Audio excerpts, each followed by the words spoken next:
Aunt Mabel woke up early that Tuesday morning with a mixture of excitement and nervousness. She had been invited by her daughter, Linda, to come to her office and assist with an important client presentation. At 72, Mabel still felt the desire to help her family in any way she could, even if it meant stepping into unfamiliar territory. She dressed carefully in her favorite navy blouse and a gray skirt, ironed and neat, and combed her silver hair into a tidy bun. She packed a small handbag with her essentials, including her notebook, filled with years of reminders, ideas, and personal thoughts. Her hands trembled slightly as she checked her reflection, smoothing her blouse and adjusting her glasses.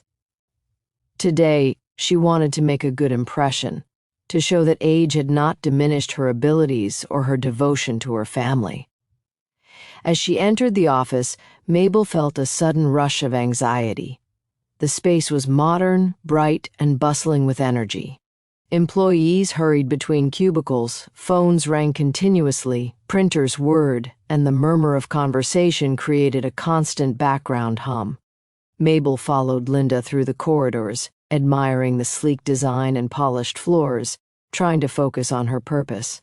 "Mom, let me show you around before we start," Linda said with a polite smile, though there was an edge in her tone that Mabel did not notice at first.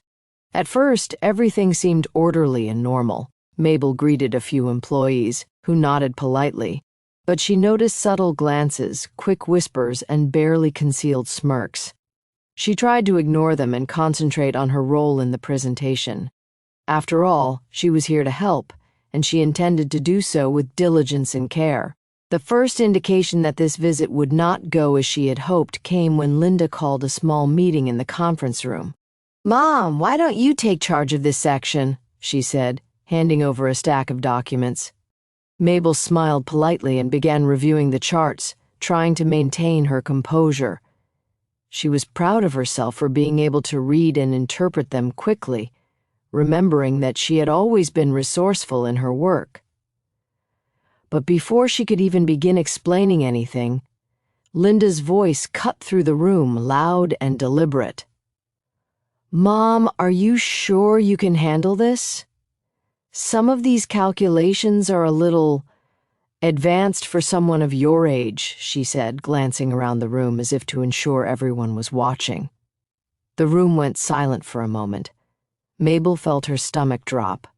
A few employees exchanged looks, trying not to laugh, and the tension in the air grew thicker. Her hands tightened around the papers, trembling ever so slightly. The sting of humiliation was immediate, and her heart pounded in her chest. Linda continued, pretending to laugh it off. "Oh, don't take it personally, Mom. It's just entertaining to see you trying to keep up with all this modern office technology," she said, smirking.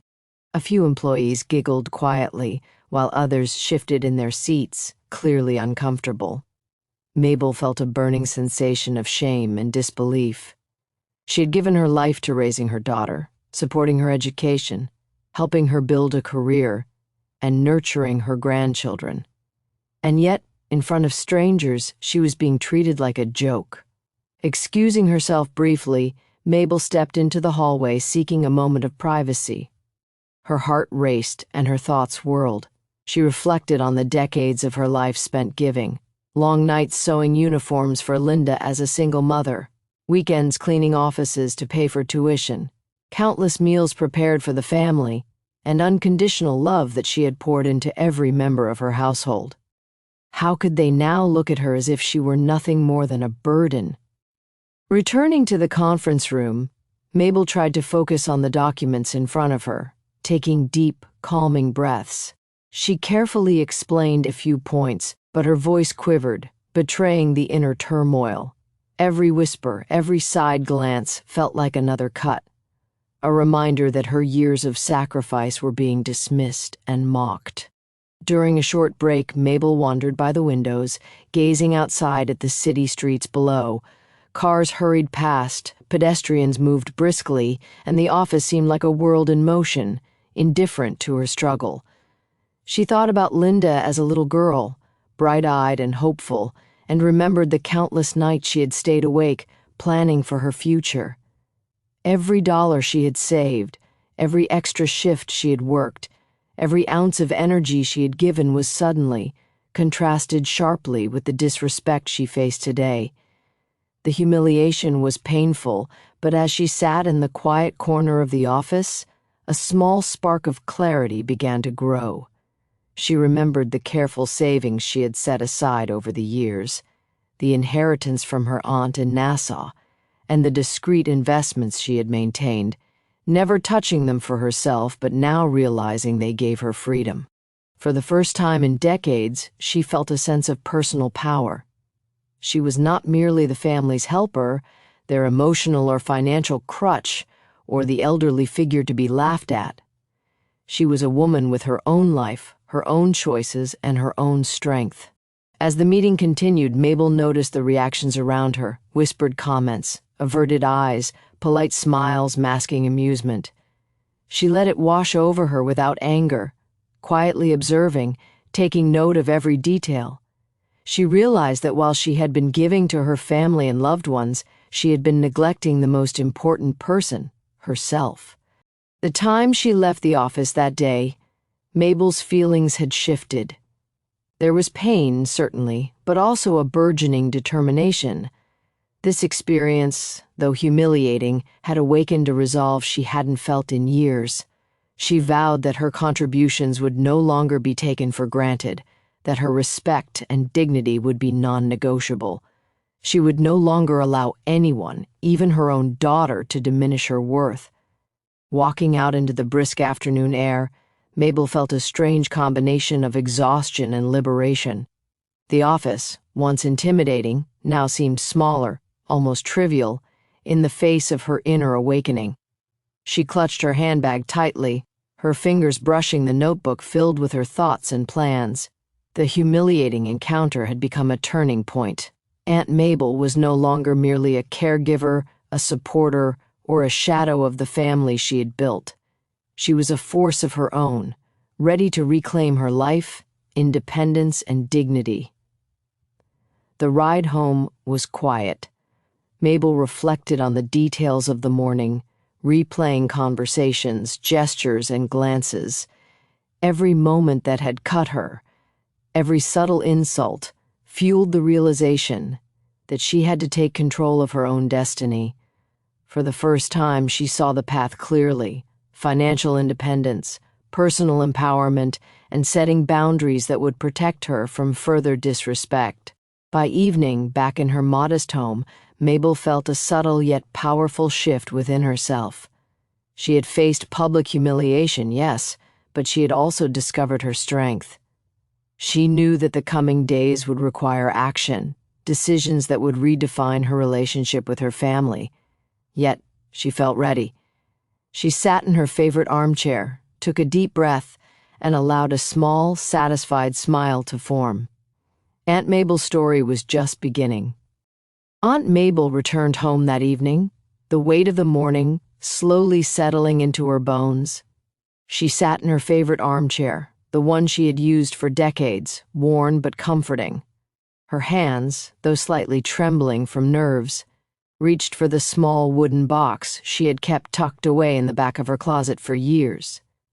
She opened it with deliberate care, revealing a lifetime of quiet preparation: deeds, bank statements, certificates of deposit, and investment papers, all carefully organized and untouched. A calm, almost electric sense of power washed over her. For decades, she had quietly managed her finances, never flaunting her inheritance or savings. Now, after the public humiliation at Linda's office, she understood that her life had to change. This was the moment she would take control, not for revenge, but for her dignity, independence, and the life she truly deserved. She took out her phone and called her long-trusted financial advisor, Mr. Harris. "Good evening, Mrs. Mabel. How can I help you?" he answered politely. "I need to make several changes to my accounts," she said firmly. "Cancel all automatic transfers to Linda's account, close the joint savings account, and transfer all my investments to my main checking account, effective immediately. There was a brief pause on the other end. Are you sure, ma'am? These are significant actions. I'm certain, Mabel replied, her voice steady. It's my money, and I'm taking control of it. The next day, she met her lawyer, Mr. Franklin, who had assisted her family for decades. She explained her intentions clearly. The will would be rewritten, removing her daughter and son-in-law as primary beneficiaries. Instead, she would establish a foundation dedicated to abandoned seniors, ensuring her wealth would serve those truly in need. The grandchildren would have conditional access to a trust only if they maintained genuine, loving contact with her. Mabel's heart beat steadily as she signed the documents, each stroke of the pen reinforcing the independence she had long been denied. It felt like shedding decades of invisibility, of being taken for granted, of silently giving while receiving little in return. She then turned to her final act of liberation, travel. For years, she had dreamed of visiting her property in Nassau, a beachfront condo inherited from her late aunt. It had been rented out for decades, quietly accumulating income in a secure account. She called the travel agency, purchased a first-class ticket, and arranged for a private transfer from the airport. The thought of sun, sand, and open skies gave her a thrill she hadn't felt in years. Before leaving, she composed letters to Linda and her husband, Michael. Every word was chosen carefully, firm yet calm, without anger, without spite. To Linda, by the time you read this, I will be on my way to Nassau to begin a life I have quietly built for myself. Effective immediately, all financial support I have provided over the past years has been permanently suspended. The joint account is closed, and any expectation of money from me is misplaced. My love and care for this family are unconditional, but my resources and efforts will no longer be exploited. You must learn to value me for who I am, not what I provide. To Michael, I have quietly supported your household for years, covering expenses, emergencies, and more, out of love, not obligation. It is now time for you to manage your responsibilities independently. I have ensured my financial security and freedom, and I will no longer be at anyone's beck and call. Respect is earned, not assumed, and you will have to learn its value. Placing the letters neatly on the coffee table, she felt a strange sense of serenity. There was no revenge, only clarity. She was no longer the invisible, unappreciated caregiver. She was Mabel, respected, independent, empowered. The flight to Nassau was exhilarating. Seated comfortably in first class, she gazed out of the window at the vast expanse of clouds below. Each passing moment symbolized her rising above years of neglect and humiliation. She reviewed her plans, decorating her condo, managing her investments directly, and embracing a life filled with purpose and joy, free from manipulation or obligation. Arriving in Nassau, the condo surpassed every expectation. Sunlight poured through floor-to-ceiling windows, illuminating the polished wooden floors and airy spaces. The turquoise water of the beach glimmered invitingly just beyond the balcony. Mabel stepped out onto the terrace, inhaling the warm, salty air. The sound of waves, the gentle breeze, and the expansive horizon filled her with a profound sense of freedom. For days, she explored every corner of her property. She decorated the rooms herself, placing familiar mementos and personal touches that reminded her of her life's journey. She walked along the beach at sunrise, letting the cool waves lap at her feet, reflecting on the years she had silently sacrificed. Each step felt like reclaiming a piece of herself, each breath a declaration of independence. Meanwhile, back home, Linda and Michael discovered the letters. Shock, confusion, and disbelief filled their faces. The gravity of Mabel's decisions hit them slowly. They realized that the woman they had dismissed, mocked, and exploited was not helpless. She had built a secure life for herself, independent of them, and had the power to sever the dependency they had taken for granted. Weeks passed, and Mabel maintained selective contact with her grandchildren, teaching them about respect, boundaries, and self-worth. She guided them not with gifts or financial favors, but with wisdom, love, and presence. Her relationships became healthier, grounded in genuine care rather than obligation. Through this journey, Mabel discovered a profound truth. Self-respect and dignity are worth more than blind devotion. The office humiliation had been a catalyst, painful yet transformative. It revealed not her weakness, but her resilience, resourcefulness, and inner power. She had learned to stand firm, to demand respect, and to prioritize herself without guilt.